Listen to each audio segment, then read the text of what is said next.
Hello.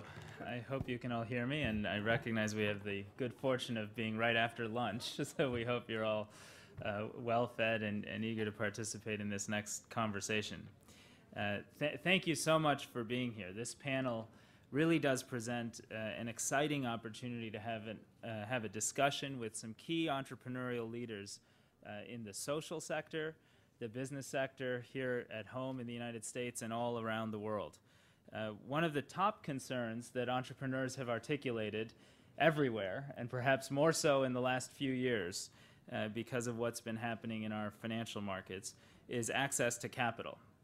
And while we recognize that capital is the oxygen of our business, today we hope to learn more about what are some of the constraints and what are some of the ideas or initiatives that are starting to alleviate those constraints so that entrepreneurial change agents all around the world can get access to the resources, capital and technical resources, relationship resources, and ideas necessary to really take forward their spirit and their energy.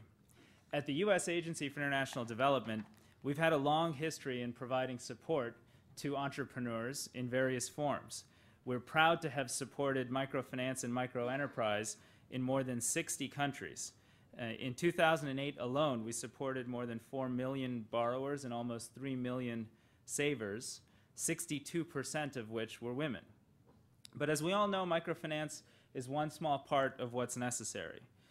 Programs like our Palestinian Investment Partners Program and countless others that leverage our Development Credit Authority and ability to bring credit and technical support to small businesses, medium-sized businesses, and in some cases, large initiatives, are also a critical part of the solution.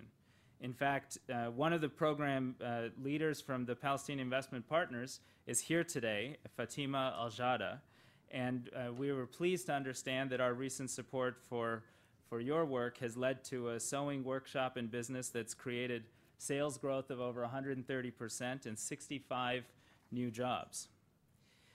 Through all of these efforts, we've really tried to learn what works and what doesn't work in supporting entrepreneurs and entrepreneurial activity. We recently had a global jam, which is a sort of international online opportunity to listen to others tell us how we can do things differently. We had more than 7,000 participants from more than 150 countries come talk to us on that 3-day online event.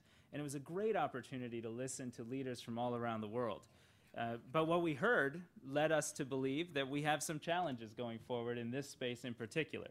We heard very clearly that, especially in the area of entrepreneurship, that we as an agency and that with so many of our partners could do a much better job of taking risks, of finding entrepreneurs, and of providing them with support at different levels of activity, whether it's a small business in a rural village or a large enterprise in a major urban area.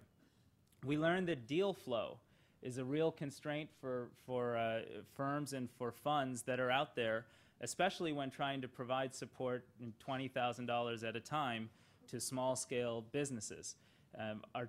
Articulating the opportunities and going out and sourcing deals that can then be transacted upon proved to be a real challenge.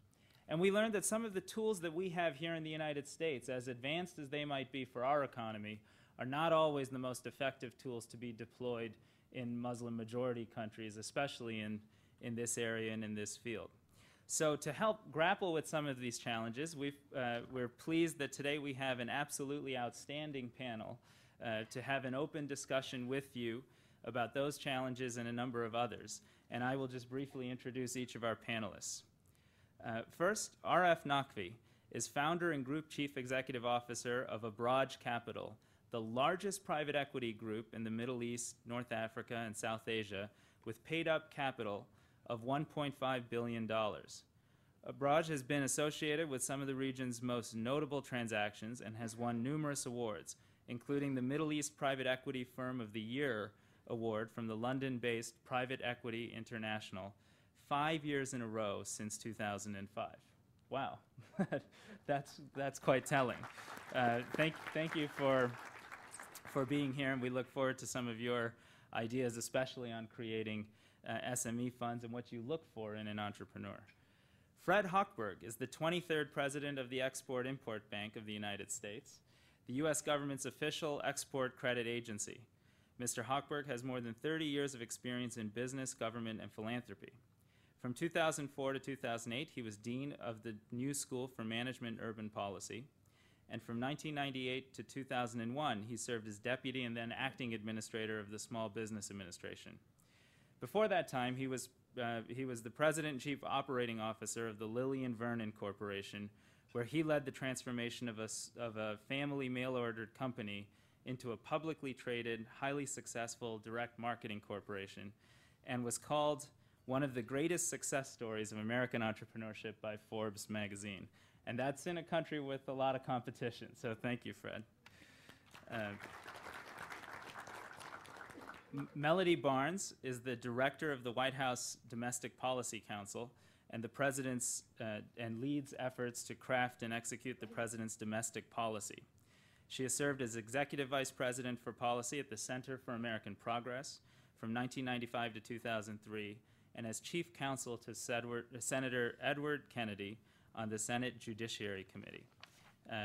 She is doing really innovative work in social enterprise and social entrepreneurial activity, and we hope to learn from that.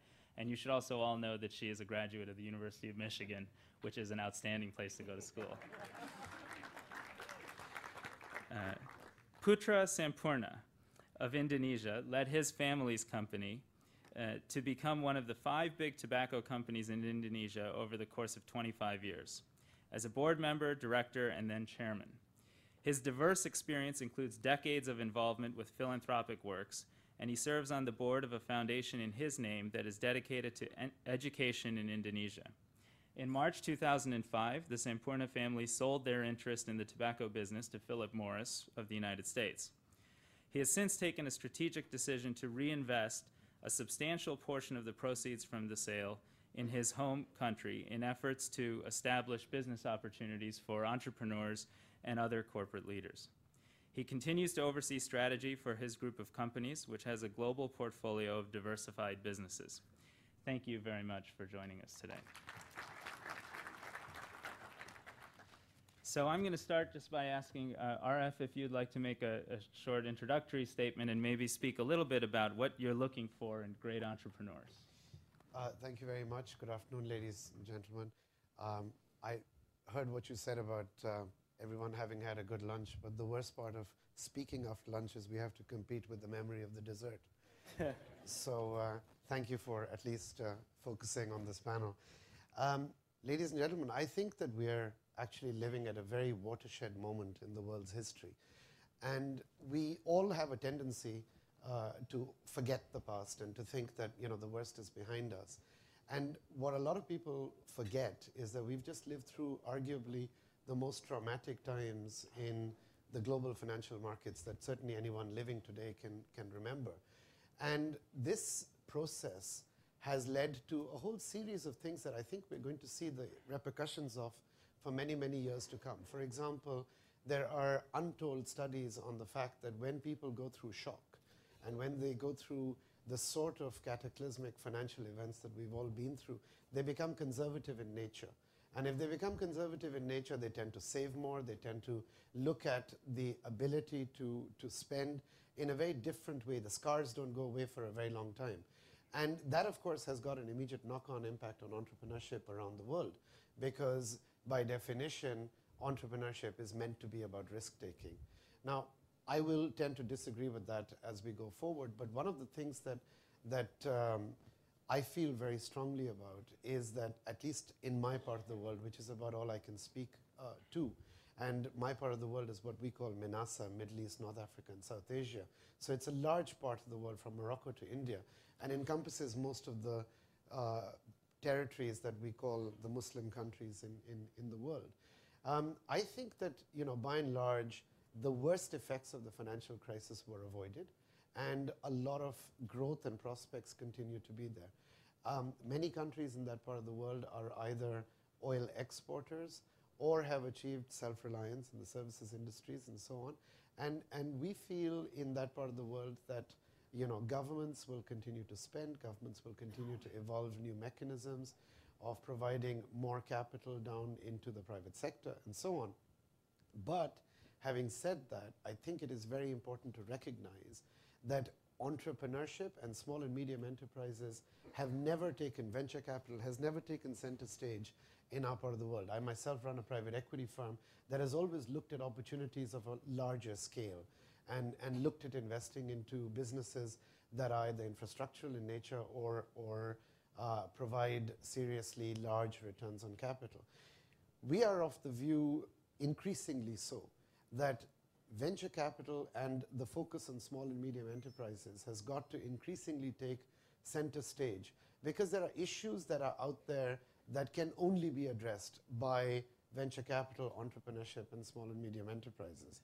And why is it the time to take center stage? Most primarily driven by the fact that we have got a young population. We have got a population which has got growth prospects. For example, in this region, 30% of the world's population lives. Half of them are under the age of 25. When you add that number up, that's 800 million young kids and young adults that are breaking into either education or into the workforce. And the unemployment rate that is expected, if you look at the MENA region, is anywhere up to 100 million new jobs that need to be created in the course of the next 15 odd years. Now that's a rate of job creation that is unprecedented in human history. And yet we need to do that just in order to keep our rate of unemployment constant. And these are important statistics and important facts. And to do that, the only way it's going to happen is not through government intervention. It's not going to happen by large enterprises or by state-owned corporations creating jobs. It can only happen through entrepreneurship and the creation of more and more incentives around the small and medium enterprises. Because this young population is going to want more of everything. It's going to want more consumer products. It's going to want more of the good things in life. And by and large, they all live in countries that are experiencing unprecedented growth rates. From India, we just talked about an 8.75% growth rate over the course of this year, across to countries in North Africa, countries like Egypt, where a growing middle class is increasingly asserting its capacity to spend. Countries like Pakistan, which have a large indigenous pent-up demand that is yet to be satisfied. And this youth bulge is going to become more and more important, and it's going to need job creation, it's going to need satisfaction. And the most important thing that I, at least as a participant in the regional financial services industry, have noticed is that the national borders that created and that exist across our region have begun to come down. And that's a very sort of provocative point, but they have begun to come down not because of politics and not because, you know, country X invaded country Y, but they're coming down because of business. And what business is doing is increasingly asserting its cross-border nature, especially in the Arab world, especially in the Middle East and North Africa, where companies which produce soap in Oman can just as easily sell soap in Syria. And a large proportion of this is driven by the advent of satellite TV. So what we've seen is, because of the commonality of language, we've seen the creation of investment opportunities and marketing opportunities that just didn't exist. And again, because of that, the large companies leading the way, the opportunity for small and medium enterprises has become substantial. And that is why a summit like this, which I applaud, because its timing couldn't be more perfect, it is right now that we need to focus on entrepreneurship, and we need to focus on the attributes of entrepreneurship and to celebrate the capacity of the people inside this room to be able to create jobs and to do more and more as we go forward in the future. Thank you. And thank you. Fred, I'm tempted to ask you whether you think we've been shocked into a more conservative nature, but I also note that you're in a unique position to identify whether you think cross-border business activity has been on the rise, and what can we do as to spur entrepreneurship in that area. Well, I think that if you think of the 20th century as a period where countries created great independence, we saw the advent of many new countries and nation states. And if you think about the 21st century, I think it's going to be a century, at least so far, of much greater interdependence. From my vantage point as chairman of the Export-Import Bank, certainly see that in global trade, certainly see that in, I'll give you an example, we've just recently financed a project, some wind turbines made by the company Clipper Wind Turbines, designed in California, manufactured in Cedar Rapids, Iowa, shipped to Oaxaca, Mexico, which is about the best place for wind, and all organized by a French company. EDF was the sponsor. So you've got American technology, you've got Mexico determined to do renewable energy, and you have a French sponsor putting it all together. And we see that more and more often, that you're seeing that sort of cross-pollination from different countries, and frequently there'll be a bank from an entirely different country than the three I mentioned involved in the transaction. So that's certainly one thing that we're seeing at the Export-Import Bank. The other thing, since we're talking about access to capital and entrepreneurship, one of the things that I'm proud of is in running the Export-Import Bank, I came out of a family that started a family business, and although I'm in the export business now, we were in the import business in those days. But what was unique in our business was bringing products to America that were not readily available, that you didn't see in every shop or mall or other catalog company, and that gave us a competitive advantage.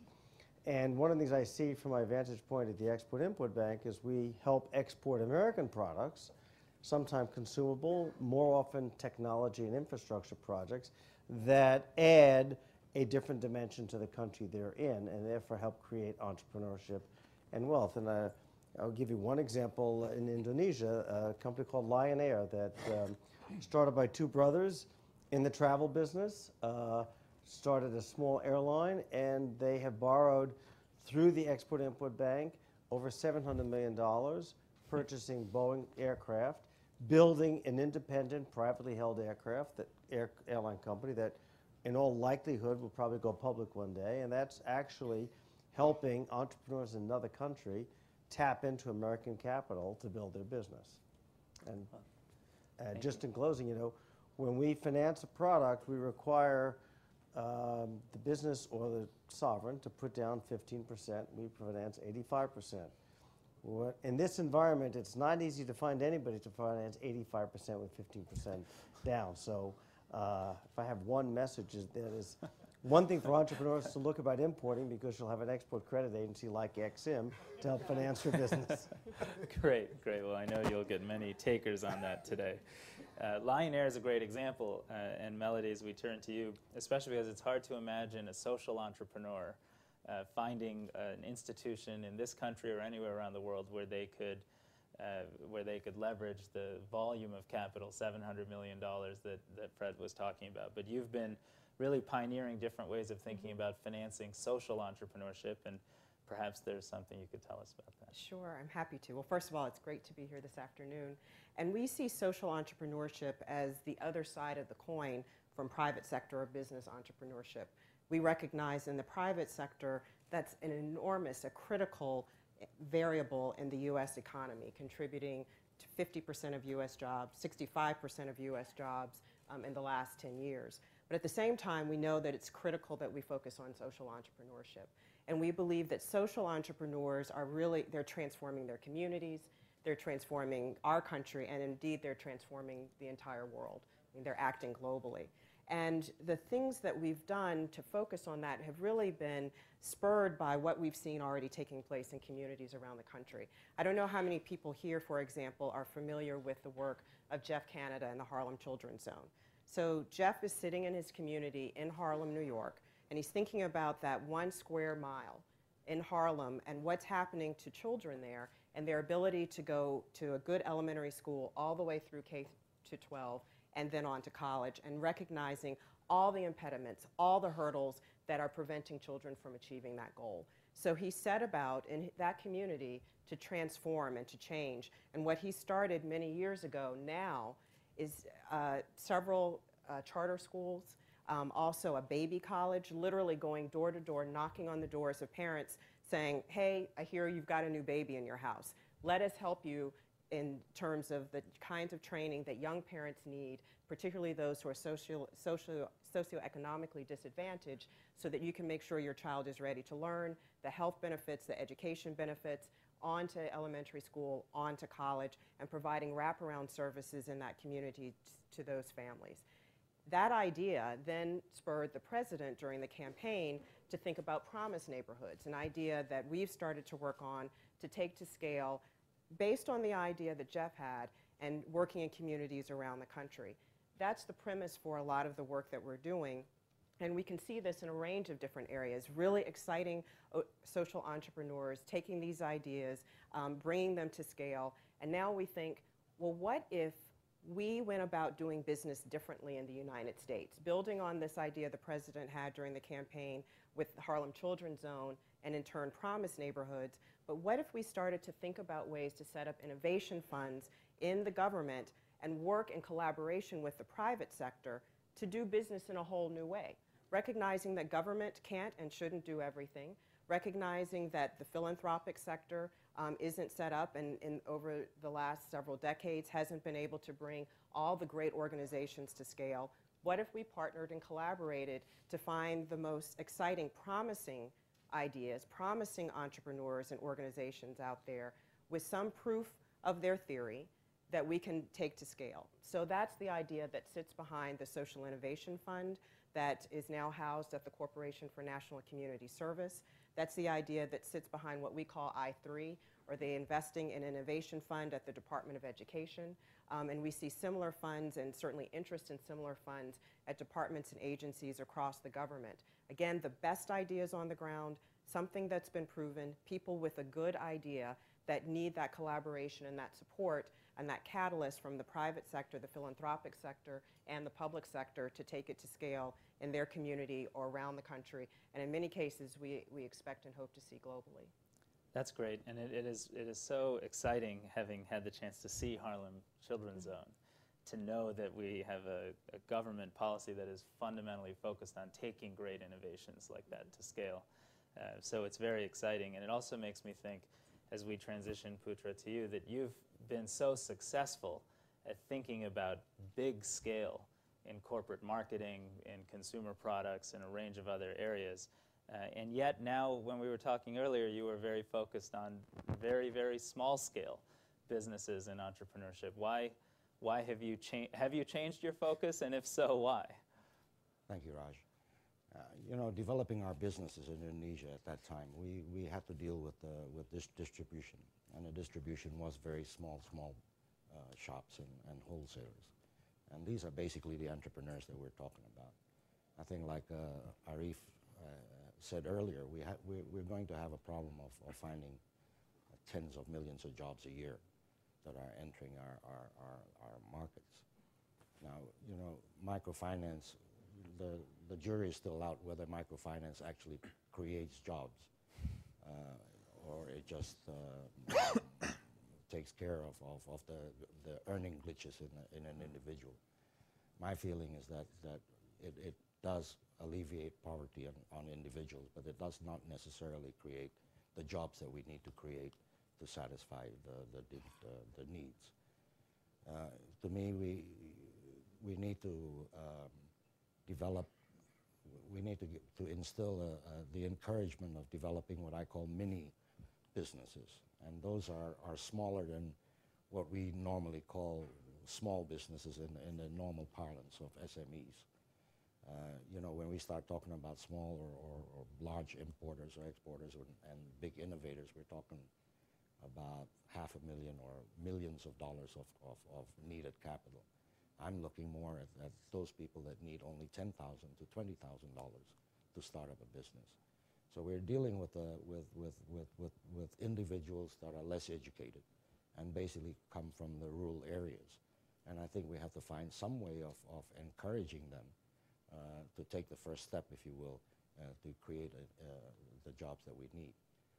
I think there's a difference in mindset of an individual wanting to open a one-man operation shop and as to somebody that would want to sit there and hire 5 salespeople.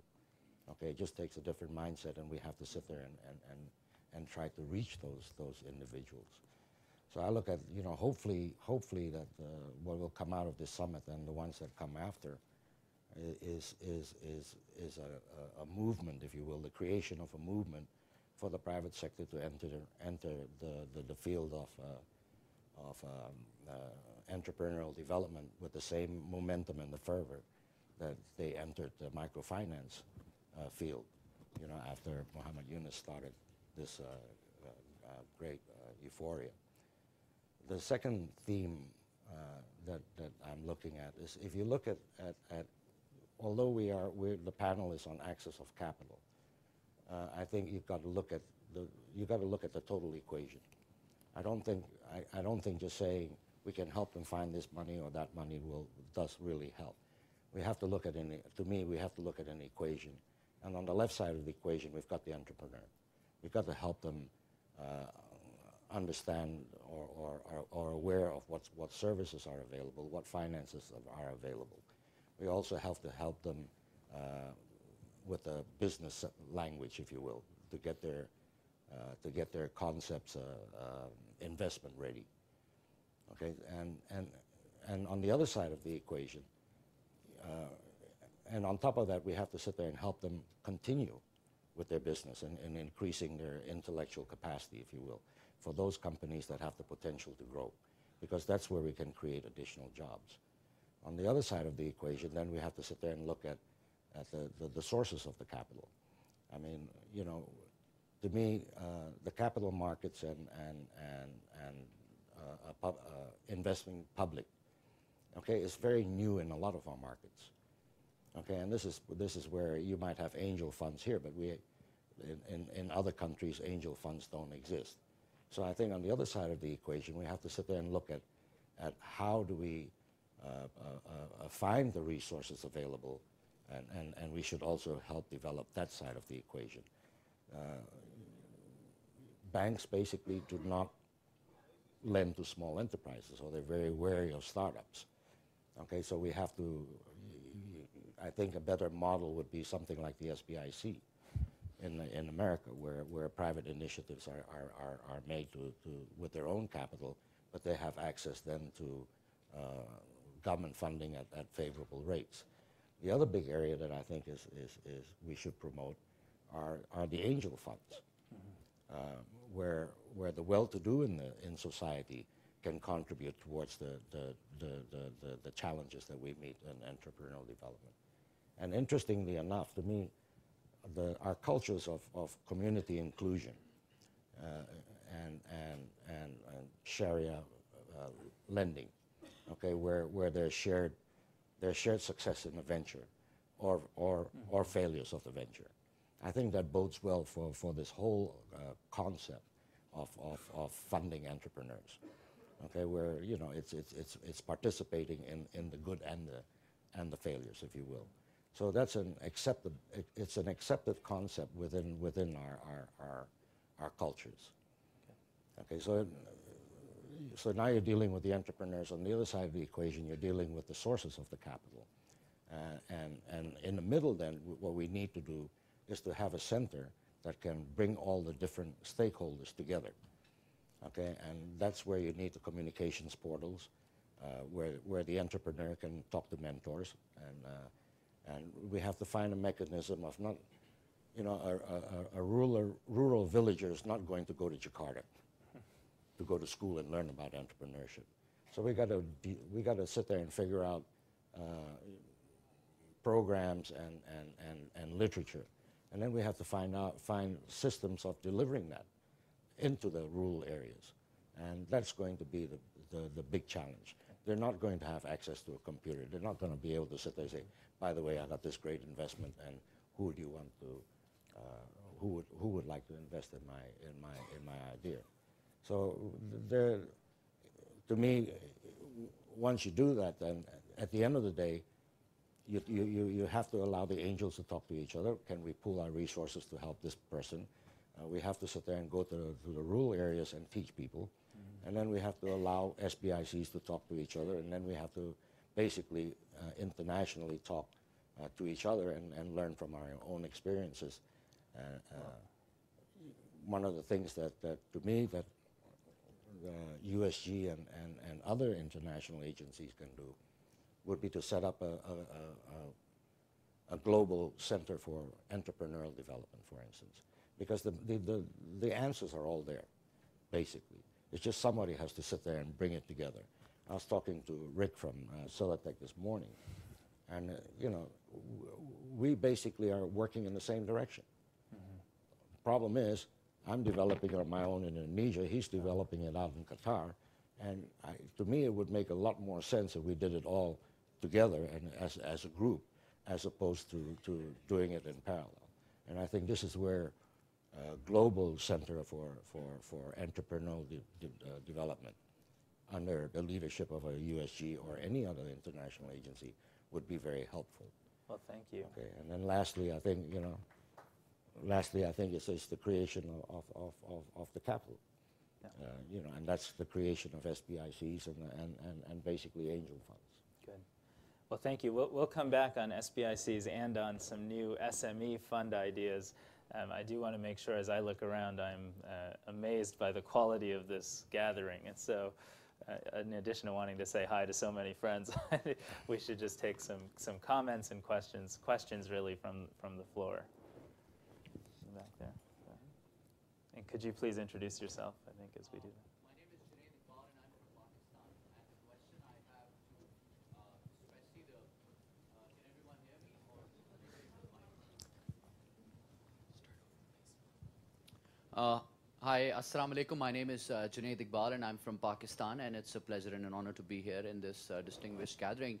The question is a slightly overarching one, but one that especially the panelists could address quite well. And it takes me to the last point you just mentioned, that you're doing something here and someone else is doing something in Qatar.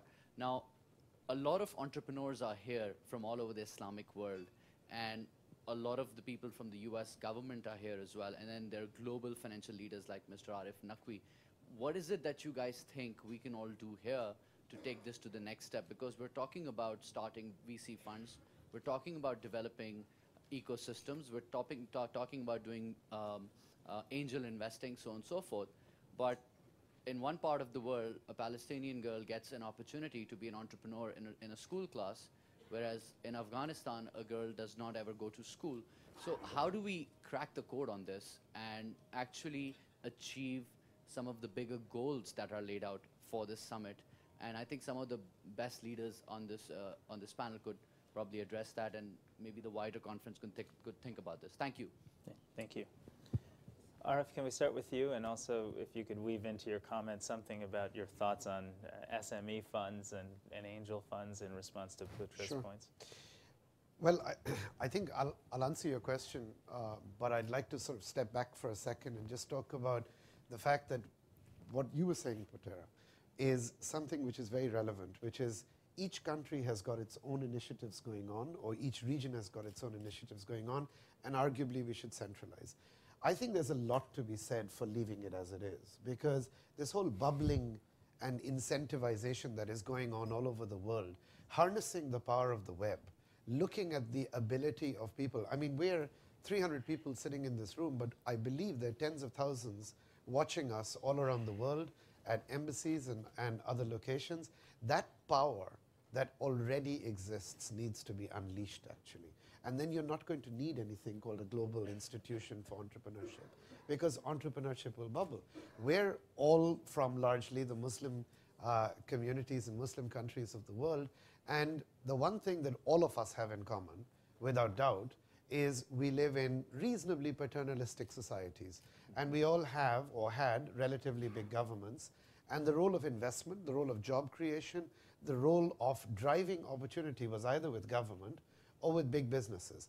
But I think that is changing, and I think one of the reasons why I'm very happy to be on this panel is to actually look and see at the people in this room. Behind the 300 or 200 entrepreneurs that are sitting here from Muslim communities, there are 200,000 out there at the back that are looking for that opportunity, that are looking to see where that bubble is going to come from, because this employment is going to be created by those people.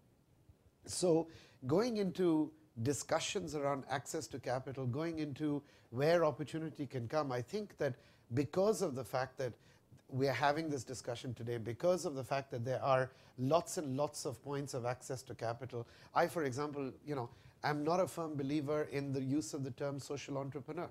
Everybody is an entrepreneur, and I think that we who run companies, large or small, are effectively almost moral cowards when we disregard the fact that we have an imperative which is not just to serve our shareholder, but to serve our stakeholders.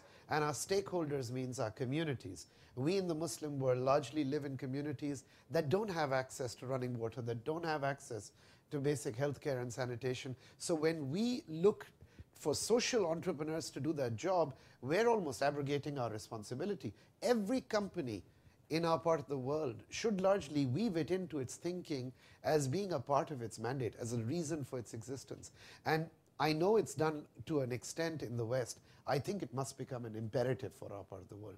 We must be sending out a message from this conference to large companies and small companies across the Arab world, across Pakistan, across Indonesia, saying spend on your communities, because when you do that, you no longer need to ask for aid. You can start trading, you can start talking to each other with a little bit more dignity. Well, Fred, I wonder, would you, that's a great comment, but would you build on that a little bit? If someone's coming to you asking for a loan or for financial support, are you likely to tell them to take some of that money you're giving them and invest it in their community early on? Well, since we're a bank, we don't give away money, we lend it. Because we need to get paid back. It's a great time to change strategy. Who's watching, Fred? We do a lot smaller transactions. I mentioned Lion Air, but actually last year, just to give you an example, our smallest transaction was $11,000 in Pakistan, where it was to provide credit enhancement for the purchase of woodworking, wood materials for construction. So as small as $11,000. So I think the leverage, we all have our job, and at our bank, my job is to, one, help employment here, and I believe through development we help employment in the countries that we export products to. In the Lion Air example, obviously Boeing, a lot of people were involved in the construction of those aircraft, and the whole company with many hundreds and thousands of employees are working in Indonesia.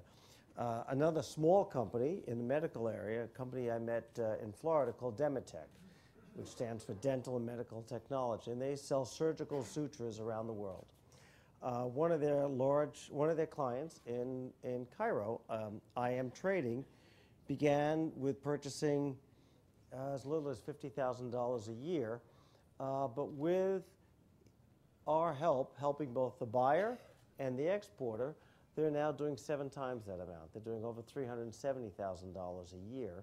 So we're able to really help that entrepreneur get the leverage, and because the United States and many other countries that have export credit agencies have a desire to help exports, because one, in terms of helping jobs here, but also helping trade, helping international cooperation, international understanding, there's a real access and a pool of capital that can be tapped into that can really help those types of projects. So that's 2 examples. Good, thank you. I think there's a question right here in the front.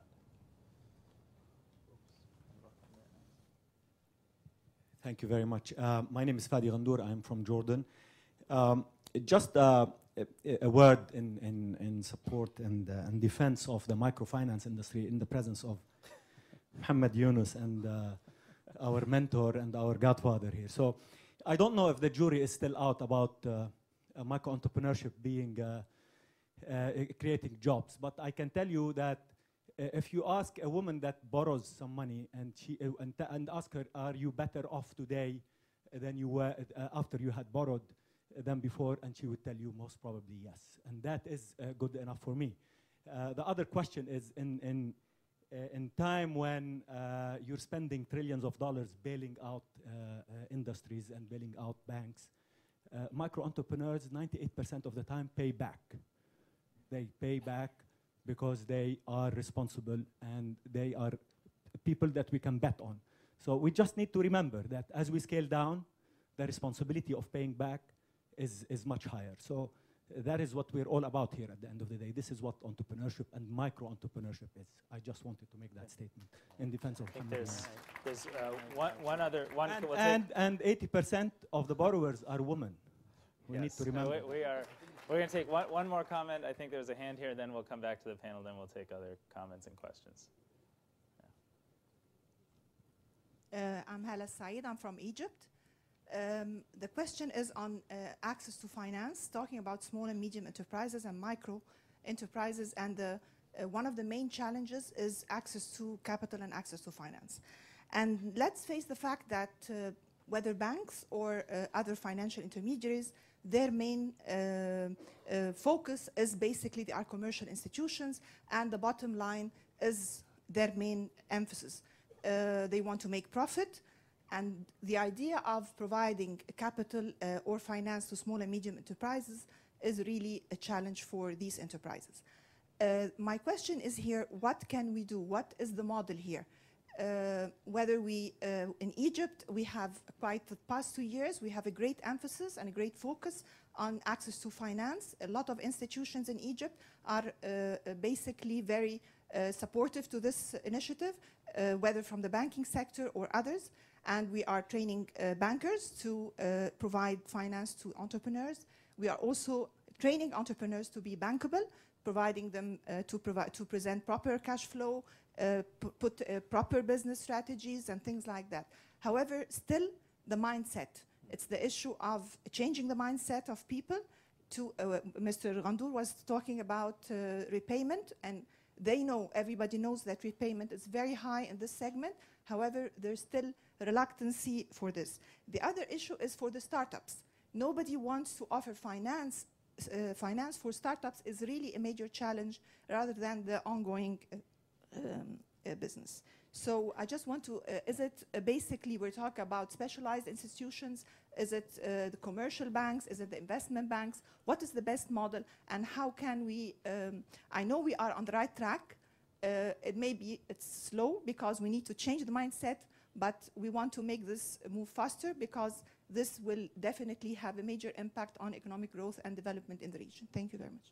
Thank you. And I think we'll come to Putra and Melody with these questions about how do you change the mindset? And one of the things that was a wonderful comment about microfinance, whether, sir, we agree that it is a large employment generation activity or not, either way, it has clearly changed the mindset where so many millions of people who were not previously called entrepreneurs now think of themselves as entrepreneurs.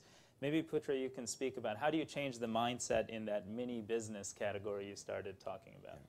Well, first of all, I never meant to sit there and say we don't need to do microfinancing, but I'm saying that the momentum that was generated of getting the private sector to help in that can now be also now persuaded to sit there and enter the next field, if you will, of helping mini businesses. Now, as far as changing the mindset is concerned, I mean, there's, you know, we cannot rely on public funding if on a sustaining basis. We need to get private sector involvement, and to me, a mindset change is bringing the awareness of the needs of the country and of the people in lifting their social status. And you know, in Indonesia, for instance, the government requires or encourages banks to set up 20% of their portfolio in SME financing. Yeah. Well, encouragement and incentivizing them to do so are two different things. So I think it requires government, it requires the international community to nudge our governments into coming out with the policies that will support this. And that, to me, is the first phase. The second part of it is institutions like ourselves in doing the marketing on making people aware. Okay, so the mindset change, that's what I was saying earlier, is like an equation. You have to deal with the entrepreneurs themselves, but then you have to also to deal with the other side of the equations, which are the lending institutions, as well as governments. And to me, if you have to get private sector involvement, then it's basically going to be, in my opinion, in our countries, angel funds, for lack of a better word. I mean, you know, call them Good Samaritans or whatever. But you know, angel funds, and to me, specialized institutions, and that's another thing that we can nudge government to sit there and adopt policies of setting up things like the SBICs. And you know, and what I wasn't saying about a global, what I meant was a knowledge consortium, if you will, because we're doing a lot of the same things. So now, if somebody developed a portal, okay, that we can use. Why should we reinvent or spend a lot of money in developing? That knowledge sharing is perfect. Exactly, and that's what I'm saying. You know, if we had a knowledge consortium on a global basis that does the research of the functionalities are basically the same, and you know we can share. You know, this is the experience in Indonesia. This is the experience in Qatar, and you know, okay, let's find that compromise position and just develop the functionalities and the delivery systems, and that can then be franchised out to wherever. No, that's very important, and thank you. Melody, maybe you could address the same question from the perspective of the social sector and also defend the construct Arif thought maybe social entrepreneur is not an accurate label. And I know he's saying that partly to be provocative, so let's, I wonder if you have thoughts on that. Sure, sure. Before I touch on that, I do want to say that as a policy matter, we're constantly thinking through our various institutions about ways to try and push capital into the marketplace for small and medium-sized businesses. I mean, you think about the work that Karen Mills does at the Small Business Administration. That is, she gets up in the morning and through the day until she goes to bed at night is thinking about ways to support small businesses. But it's also happening at the Commerce Department.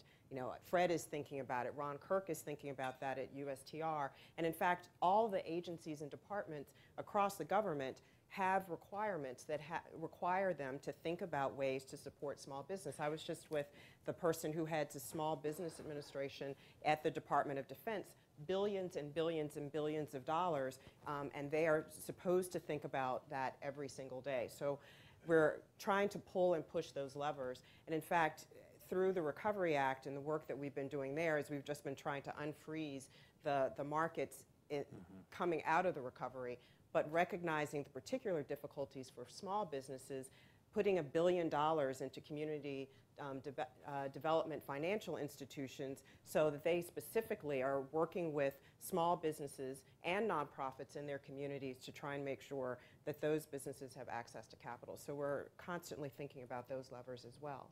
On the social entrepreneurship side, I think it's a fascinating comment that you make, and it's a really interesting debate to have. And when you look at businesses, you know, and recognizing that the bottom line for them in many cases is profits and their responsibility to their shareholders. At the same time, there's been a growing movement, I'm sure many of you, if not all of you, have seen it in terms of corporate social responsibility. I think the smartest companies are thinking about ways to align their pro-social programs with their bottom line. So it isn't that we make widgets and we are contributing to this wonderful social cause over here, but thinking about we make widgets, what should, should we be contributing to a job training program for people to ensure that they are getting the proper certification coming out of high school or college so that we have a workforce that can make better widgets. And I think that's smart, and we certainly support that. I've been doing work with a number of companies over the years to encourage the growth of that. But I still think there's a different focus when people get up in the morning and they are thinking about the bottom line and their shareholders, and people who get up in the morning and are thinking about transformation and impact in their communities. How do we get more teachers to the places where we need more teachers? How do we make sure that children who are growing up and their parents may not have been to college and they may not have access to adequate health care, or they didn't before we passed health care reform, and we're here toward that. But if they don't have access to those kinds of resources, how do we change that in their community? And if someone is doing it really, really well, how to take it to other communities. I was in New Orleans several months ago, and I went to a place called Cafe Reconcile, and just to think about the benefits of social entrepreneurship.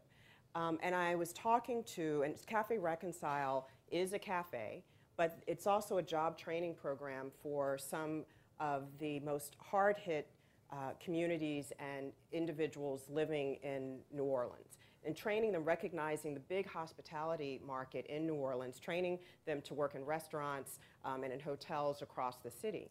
And working with young people, if you could meet them, and I'm sure you've met them in your communities all around the world.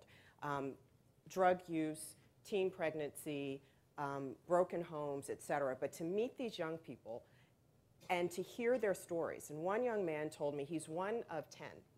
And so he has 9 younger brothers and sisters.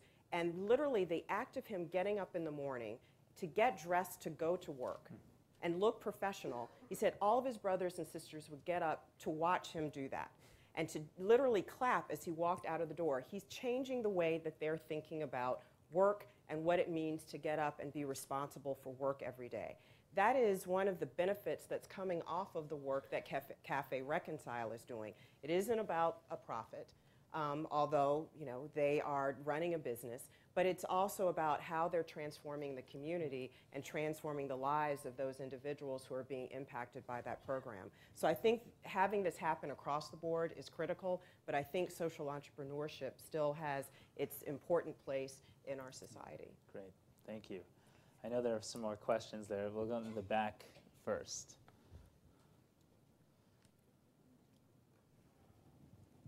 بسم الله الرحمن الرحيم. السلام عليكم.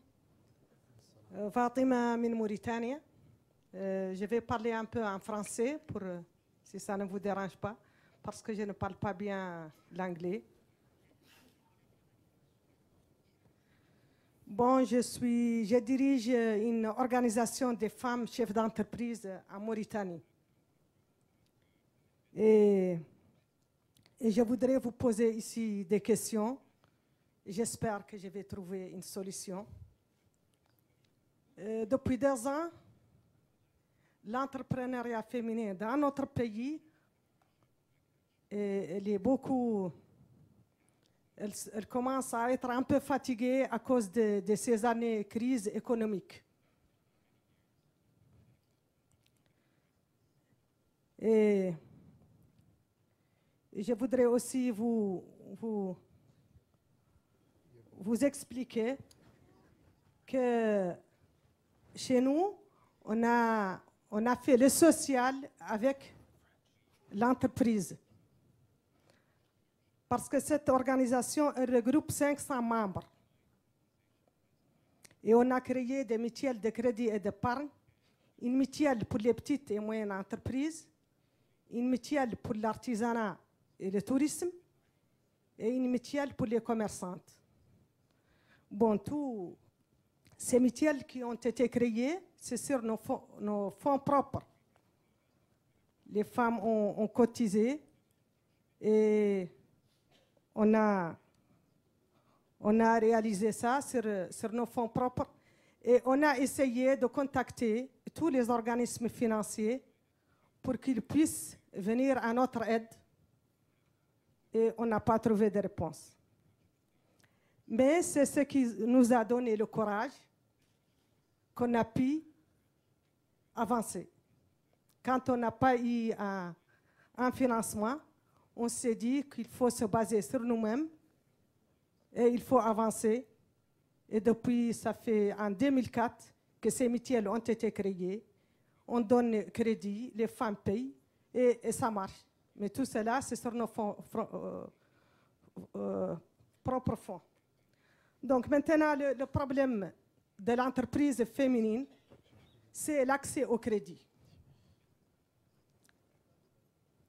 L'accès au crédit est un peu difficile. Et en ce qui concerne aussi, il y a des femmes qui veulent faire des industries. Nous, on ne peut pas parvenir à leur financement pour des grands projets. On intervient pour des crédits à moyen terme. Mais on ne peut pas couvrir les financements à long terme pour en ce qui concerne l'industrie féminine. Donc maintenant, les gouvernements, les organismes financiers doivent impliquer les femmes, le secteur privé, et essentiellement les femmes. Donc je remercie le gouvernement américain, je remercie le président Obama pour cette rencontre et j'espère que cette rencontre apportera quelque chose à nos entreprises pour le futur. Et merci.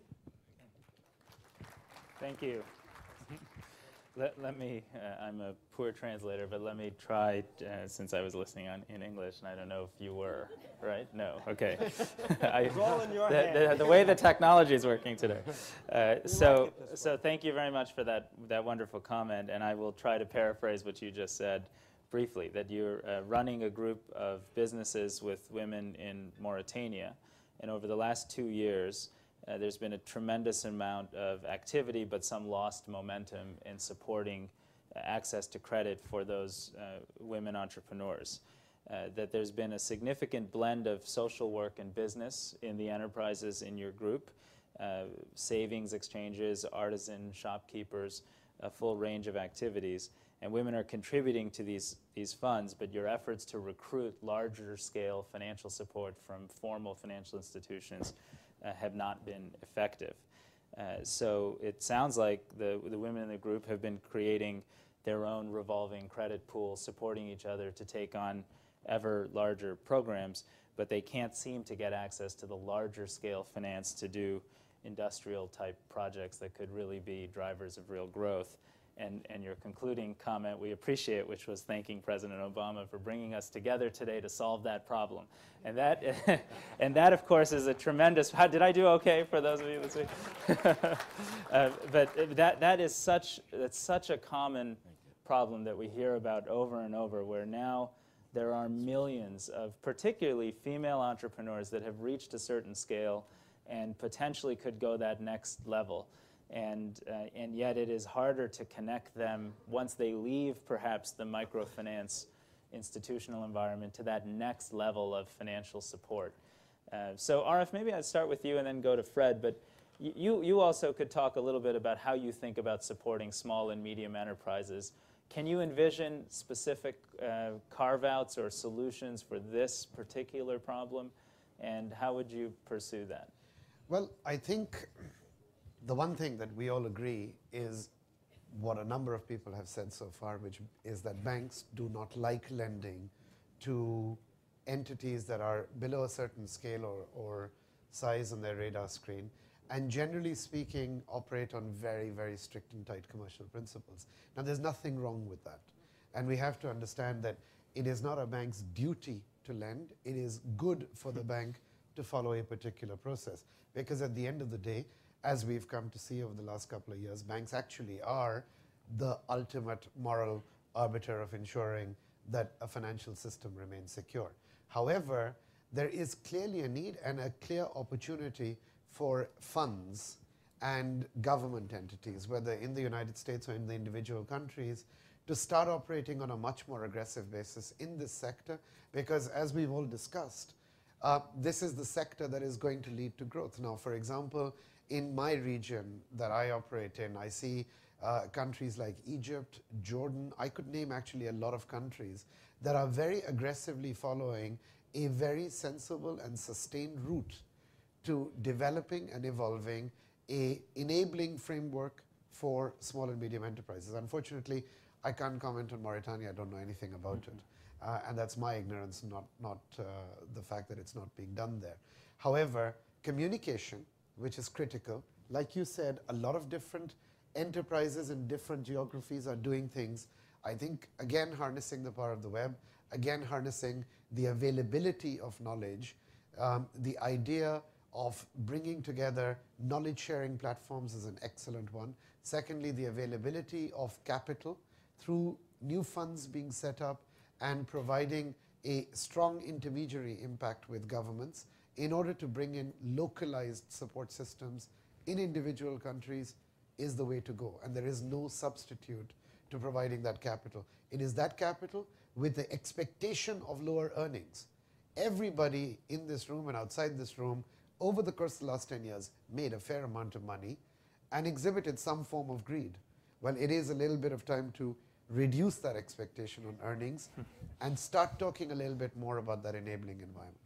That's wonderful. I'm so glad to hear you mention the enabling environment. I'd wanted to point out that about half of the 56 countries in the Islamic Conference score in the bottom quartile of the World Bank's Access to Credit report. So in addition to all of the wonderful entrepreneurial activities we're talking about today, fixing that enabling environment is part of part of that solution. Fred, I don't know if you have something to I add, would given say the a couple of things. SBA I mean, background. President Obama made it very clear the importance of small business in terms of export and trade. I believe that's one reason he asked me to take this position, having been at the SBA under President Clinton and been in a family business founded by a woman in 1951. Although I mentioned Lion Air and I mentioned some large transactions, 88%, so out of 100 transactions, 88 of them are small businesses. We are overwhelmingly helping small businesses. And one thing we also find is that small businesses tend to sell to other companies of a similar size in terms of a scale. So a lot of what we do at the Export-Import Bank is really help transfer American products from small companies here to small companies overseas. So that's the overwhelming number of transactions. It's not the overwhelming number of dollars, but it's certainly the overwhelming number of transactions. And I would say, perhaps because I grew up in a business founded by a woman, on a few of my trips, I have found when we would go into country and meet with business leaders, I was in a room with 8 men, 10 men, 12 men. And so what I have started to do in each country is have a meeting that I only invite women entrepreneurs to. And I've done that in Colombia, I've done that in Mexico, and I've done that in each country where men are not allowed, unless they're the waiter. But the only people in the room are women to try and find ways that we can really connect much more closely with that community. Great, great. Let's take a few more questions. Let's take 2 or 3 quick comments, then we'll come back to the panel. So we'll start over there with your hand up.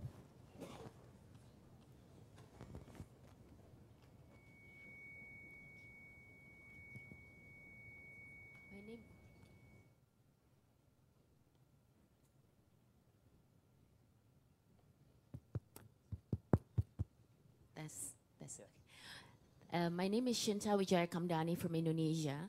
I think listening to all this, I think this is definitely a great venue of sharing best practices from entrepreneurs from all over the world.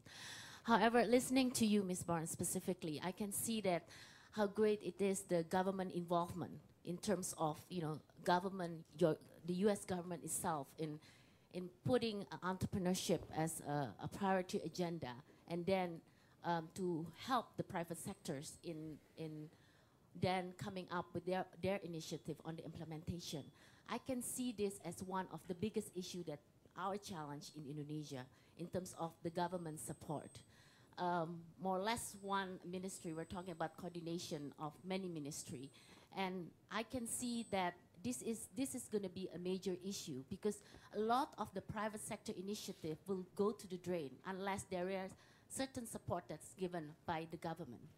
So while I think your president obviously has initiated such a great idea like this, I'm trying to think on how best way that somehow there will be a call for action to also from the government of other countries to really get involved in this whole process, because I think entrepreneurship is not just a private sector issue. It's everybody's issue, and it has to start from the government. Unless the government comes with the right policies and regulation, this is all will go to waste. So I would like to see your comments on that. Thank you. Thank you. Why don't we come here? Would you like?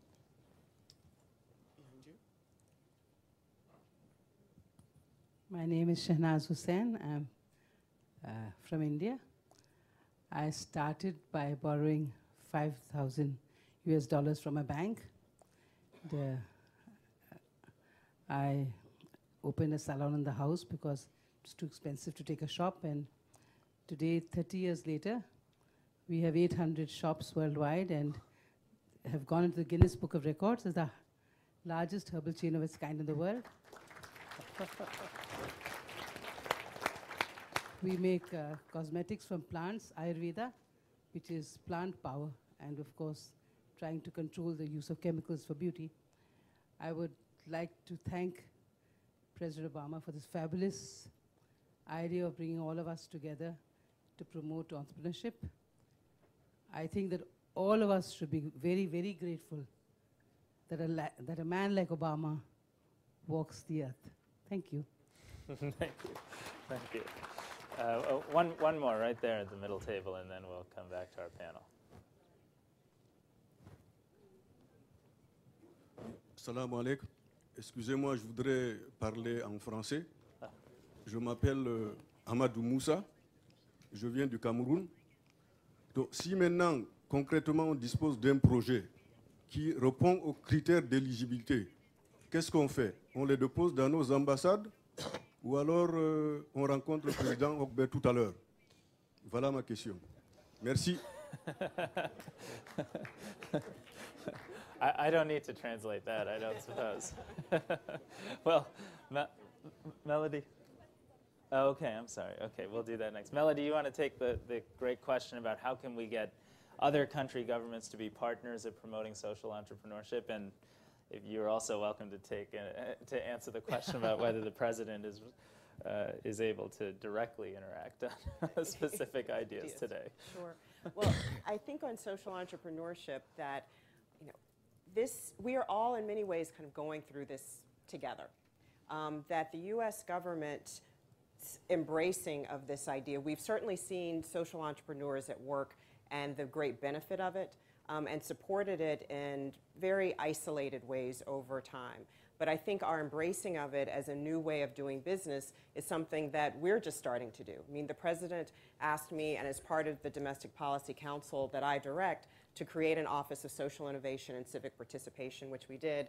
And the director of my office, Sonal Shah, and another colleague, Charlie Anderson, are here somewhere in the audience today to lead that effort. So I think in many ways on social entrepreneurship, we're also learning with you. And we're learning based on the past experiences and what we've seen work and doesn't work through wonderful organizations around the United States and across the world.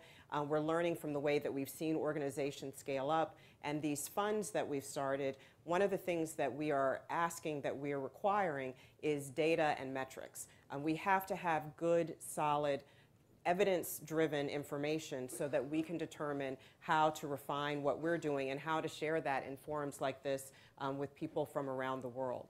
I think in entrepreneurship and generally that the president, you're absolutely right, really thinks that this is something that's very important. The support for small business is important and because small businesses and entrepreneurs are such an economic engine for this country and for countries around the world.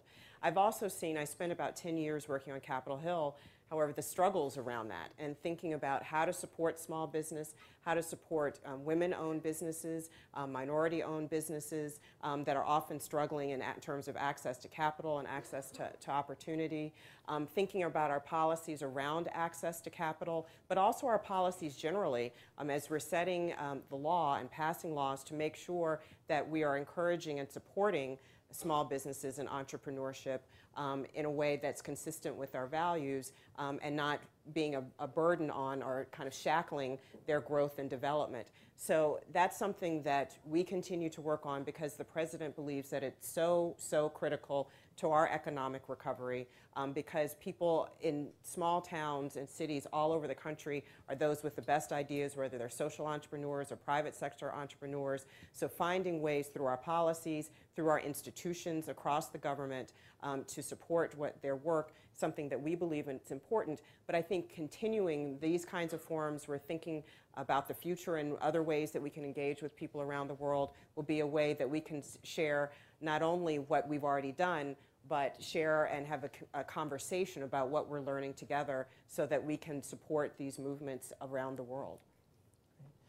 I think we're going to go to this side of the room. I did just want to add to that in addition to those types of funds and that approach guiding so much of our domestic work, that in our international assistance portfolio, we're doing quite a lot of that as well. And I know both the President and the Secretary will have an opportunity to talk about some of the initiatives that are the result of applying that way of thinking to this portfolio of work. Over here. Yes, my name is Antoine Abou Samra. I'm the Managing Director of Better Young Entrepreneurs Program from Lebanon. We're an apolitical, religious organization that supports entrepreneurs from the high-impact entrepreneurs from the moment they have an idea up to the moment where they're going to reach out at the international scale. And at the same time, we work at the macro level where we're working on changing the business environment. Our organization was created by 40 of the top business leaders in our country, and so we have a great support in the private sector. We're talking about access to finance. One of the first things Badr did was in 2006 create one of the first venture capital fund in Lebanon. We raised $17 million from European Investment Bank and local banks and individuals. It was at the time where there was the Lebanese-Israeli war, so a very hard period of time, but we were able to instill confidence. Then we found out that what was missing also, and an important link, is seed financing, the equity part or seed equity in business angels investment. This is why we created the first business angel network in Lebanon. But it's very hard, as you were mentioning, is the culture of business angels or seed financing, equity seed financing. In the US, for instance, it's been there for a very long time, and you're accustomed to do this. When we talk about regions like Lebanon or other countries in the Middle East, it's much harder because the culture and the approach to seed financing doesn't really exist. And so we had a hard time to start up. We started about a year ago, and we started getting angel investors. And we make them understand that it's very important because those entrepreneurs that you're financing now will be the deal flow of the next VC and the next private equity funds that exist in the region. And then you're creating jobs. And then you're doing good basically for society in general. So they're starting to get the idea about it. They're starting to get the approach of it. And they don't take it as a financial investment to start with. If they're going to make gains in the future, then it will be all the better. But the first approach is really to make them understand that they are supporting the future generation of job creators and revenue generation. But the hard part, as you were mentioning at the beginning is the culture. How to instill that culture of putting your hand in your pocket, getting those dollars out, and just giving them out to somebody that has an idea and has a passion, and trust them to make it work. Yeah, right. And this is something that is, I think, the financiers here at the panel would understand on how difficult this is and how to make the step to get more angel investors and seed financing in the region. Thank you. Why don't we go to Arif to comment on that? I actually have a bit of an issue with what you said, Antoine, for the simple reason that we have to differentiate between charity and philanthropy and hard-nosed venture capital, okay? The venture capital industry, as it exists in this part of the world, are no angels, okay? There is some very hard-nosed thinking that goes into the analysis. But having said that, I think that in our part of the world, the reason why venture capital never took off, the reason why angel investing never took off, is because the exit model was never there. Our markets, whether it's Lebanon, whether it's Egypt, whether it's Algeria, all of these countries have small domestic markets taken in isolation, and therefore the exit model was never there. Therefore, you'll never be able to create the scale that enables a company to become large. However, because of what I was saying earlier about how our region, the MENA region specifically, is changing and evolving in the sense that businesses, corporate businesses, large businesses have brought borders down. The ability for companies, especially driven through technology in the net, means that their potential consumer for their product is now the 350 million Arab people. Suddenly you have scale and you have the opportunity to extrapolate. So that is why disciplined investors are coming into the venture capital space and into the angel space. And we mustn't confuse it with philanthropy, because that is a class of investment on its own. However, the venture capital industry in the region must take center stage. The investment into SME must take center stage, even at the expense, arguably, of private equity, because this is where the future is. And anybody that denies it is just not seeing the writing on the wall. That's wonderful. Good. Please, Putra. You know, what I'm hearing here, most of the questions are related to mindset change. And to me, it's a question of having these centers that can be the catalyst within each country to do the marketing, of providing the services to wannabe angels, okay? To, you know, for what we were talking, what the lady over there was saying just now, we're helping women's cooperatives, and what the banks want from us are comfort zone. Okay, so we sit there and say, okay, we're supporting this cooperative. All of a sudden, the comfort zone of the bank increases. So the other facility that the USAID has, for instance, if I go to Arif and sit there and say, by the way, would you help this fund to do this type of project? Okay, I could then go to the DCA, for instance, and sit there and says, okay, if the DCA guarantees this much, are you more willing? So he's got two. He's got comfort from the USAID, and he's also got comfort from the center in Indonesia that is supposedly a credible source of information. And then he'd be more willing to sit there and provide the funding like for the cooperatives of that lady. The other thing, the same thing with nudging government. This is again the same thing, a mindset change. And unless we have these centers for entrepreneurial development that can be the champions, okay, and somehow, you know, this summit is a knowledge consortium. I mean, the knowledge that is available here is tremendous. I would like to see it a little bit more on a formalized basis, where it becomes an entity that does specifically research on what the outcomes are. And that would be the way to sit there and nudge the governments like our government in Indonesia or anywhere else of saying, this is good for your country. But unless, if I as a businessman go to Indonesia, yeah, what's in it for you?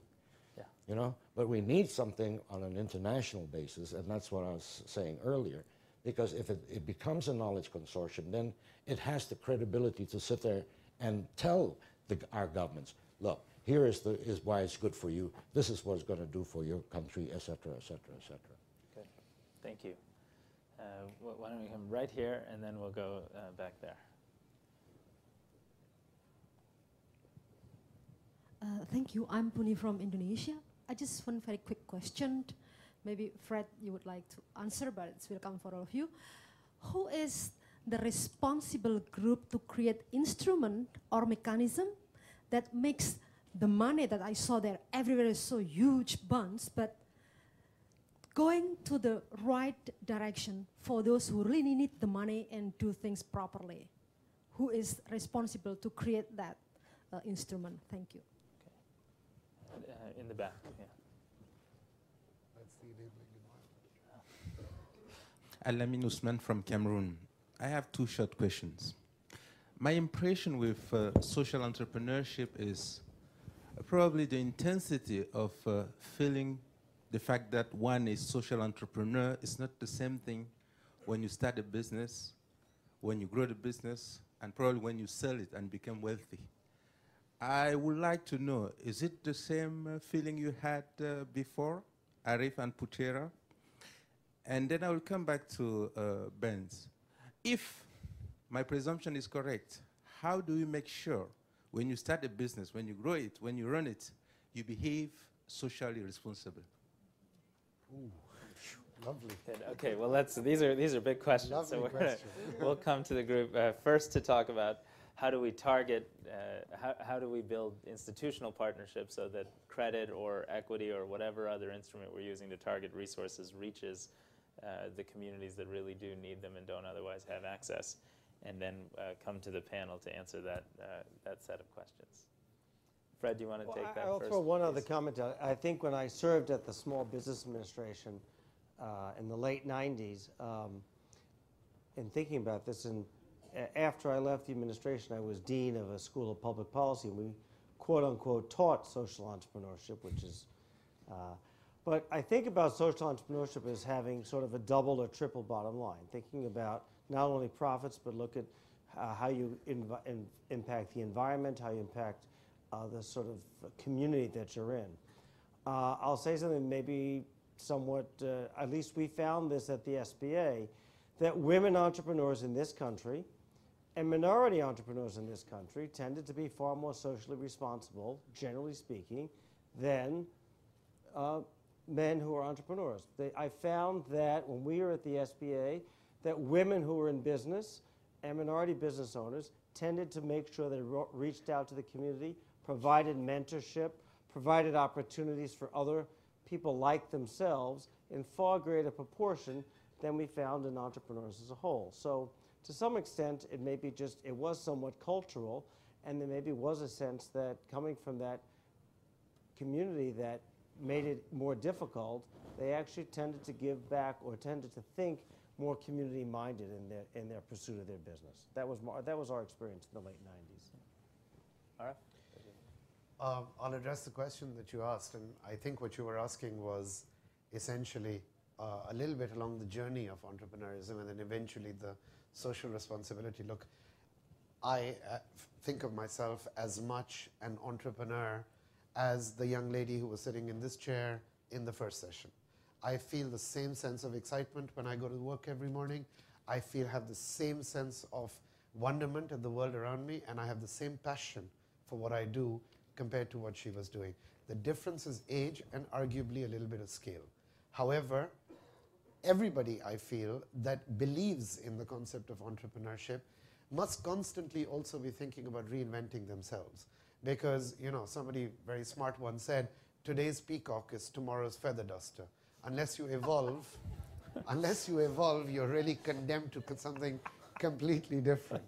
So I have to say to you that having run a very large private equity firm by regional standards and managing billions of dollars of money, the one thing that drives me more than anything else is to make sure that my colleagues understand that they must not take themselves seriously.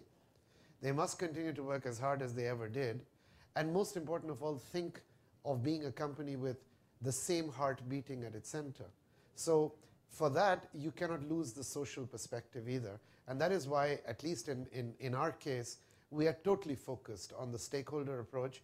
And you know, this may sound a little bit strange coming from a private equity firm that's driven by the profit imperative, but the reality is that unless you build up your communities, and I take a very simple example, if I have, for example, 30 to 35 companies in our portfolio as partner companies, and every single one of them starts spending $4 or $5 million in socially responsible work, suddenly in our part of the world we've created a platform that is spending $100 to $200 million a year in socially responsible work. Now that is a very large capacity in terms of being able to drive sustainable change. Okay. And Arif, we all know that somewhere around this world there is some small woman-owned business that is making feather dusters that might take offense to your comment. Why don't we go here? And I think are we okay on time? Well, yes. Arguably she'll need the peacock to get to the feather duster. Oh yeah. Hi. And we'll come. I'm Iman from Yeah, Jordan. why don't we go here? Actually, my question is, how can entrepreneur be positive, intervene with the government or with the central bank, instead of let the governments crash down? Thank you. Okay. Do you want to try that one as well as the earlier comment that was directed to you? And I believe the question was, how do you know you're being socially responsible? Which I think is a wonderful and interesting question. I think for social entrepreneurs, certainly the goal is to get up in the morning and think about ways to have an impact to transform your community. And people can define how they want to do that and what is success in any number of different ways. For us, as we are thinking about using federal taxpayer dollars and investing them through the Social Innovation Fund, through the I3 Fund and other funds, we've set certain goals, you know, with the Social Innovation Fund around economic development and opportunity, around the I3 Fund, which is housed at the Department or will be housed at the Department of Education, around education reform and local communities with local school districts and not-for-profit organizations. And in doing that, we've set a certain set of metrics, and we are also requiring, as I had mentioned earlier, data to show what that transformation will be. And it isn't just, oh, you know, you think that you've had a wonderful impact on this community, but how are you having an impact? And we're going through a very rigorous process with the Office of Management and Budget, with my office, and working with the departments and agencies to come up with a standard for evaluation and metrics so that we can chart and we can see the course of how the programs that are being funded, how we're using taxpayer dollars in a responsible way based on the goals that we've set forth.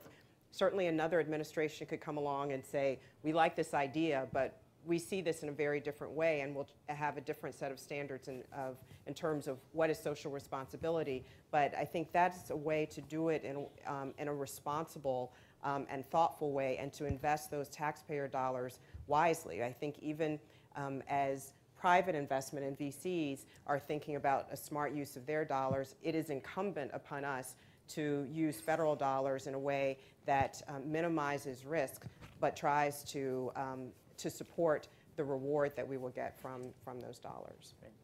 So I recognize we are out of time. Mo, if you would like to make the last comment, you're welcome to. But it can't be a question. It has to be a brilliant insight that we can all take away, and then I'll come back and ask one or two panelists to share that. But I'm really a little bit worried about this session. It ended up really about social entrepreneurship. We have this session on social entrepreneurship tomorrow. Today it was about an access to finance. People need to understand entrepreneurs are not beggars, are not going around asking for social help or social security. There are a wonderful opportunity for investment. People who want to make money, they go invest in smart entrepreneurs. The guy who supported Bill Gates or the gentleman who spoke to us from Yahoo, those people made a lot of money. And they did not do it because of social responsibility, because they are do-gooders, because they are greedy, they want to make money. Unfortunately, in this world, the money exists with the greedy people. The trillions of dollars exist with the major hedge funds and private equity. Those are the people who are trying to entice to come and support our entrepreneurship in order to build our businesses. Our world is not going to change by microfinance, with full respect to my great friend, Mohammed. No. These are all poverty affiliations. These are aspirins. It will change by building businesses, creating real jobs. And that will require massive investments. And I would hope we'd have really focus our discussion here, how we're going to solve the problem of SME. Everybody talk about SME. Then everybody dropped the S and all went to the M, because nobody could develop a model whereby I created a fund for Africa, and beside my foundation, and we give people $200 million, say, you can invest in Africa. Somebody come to those people and say, I have a wonderful idea, I need $1 million. Say, sorry, we're not talking to you. When you need $10 million, come and talk to me. Yeah. And that is the problem, because the problem is to you due diligence for somebody who needs $100,000 is very expensive. So they cannot deal with that. And I was hoping to hear something creative about how we're going to help the guys doing this SME stuff to move on, because that's what our world will. You need social entrepreneurship. Come on, guys. Hamas is doing that. Come on. Okay. We're not here to do that. Thank you. So we're going to... We are. So let us be real. And, okay, fair enough. Fair enough. And I knew I was getting into some trouble letting Mo have the final word. Let me just say that I'm going to ask Arif. I think you asked to make the final comment, but on behalf of this group, will you make a brief final and brief response to Ro? And unfortunately, we won't all get a chance to respond to that, and then I will summarize and get us off stage so that we can continue with the wonderful 2-day plan here. Okay, you want me to respond to that? That's like not easy. You have, yes. Well, you see, fundamentally, I have to say a lot of what you said, I personally, I can't speak for everyone, agree with what you were saying. This is not about social enterprise. That's why, at least in my case, I started off by saying, I don't understand the meaning of the word social entrepreneur. When a friend over there said that, investing into new startups should be an act of charity, or at least, people should recognize that they're giving money away, they may never get it back. Completely erroneous, in my opinion, to not make the difference between something founded as a business enterprise. I think in my part of the world, this is changing. The reality that governments need to play more of an enabling role and less of a control role is beginning to set in. I see a lot of change in countries all the way from the UAE to Bahrain to Jordan to Egypt. I can give you a list of many people that are thinking the way you have just said. Finally, the point on SMEs, I think if you remove the S from the SME, you might as well not do it, because then what you're doing is private equity, okay? What they call growth private equity. I hate labels, but at least speaking on my behalf, very clearly, if you don't invest in the S, if you don't invest in small and medium enterprises, as certainly people like us are totally focused on now doing, and announcing very major initiatives in that area imminently, I think we're not going to be able to get the job creation issue resolved. We're not going to be able to work with governments in partnership to create new opportunity. And most important of all, every single one of those enterprises has the capacity to return substantial amounts to investors because they're run by good people that have the right motivation. Thank you. So I think we should just take a moment to note that I think, Putra, you started this conversation today by talking about mini businesses and the funding gap and capital gap around mini businesses. Arif, you've talked a lot about different venture forms and angel investing capabilities to fill that gap. Fred, we appreciate your bringing so many different types of tools and examples that are both export-import, but also the small business types of tools. And Melody, we appreciate that there is a role for social entrepreneurship that is lively and vibrant, and we know, Mo, you are a major supporter of the concept, so as well as so many other wonderful examples here. And I just want to say thank you for the opportunity to be with you today. This is such an outstanding group. We could be here. I certainly would love to be here for another hour or two, but they'll never let me back. So thank you very much, and a special thanks to our panelists as we wrap up today.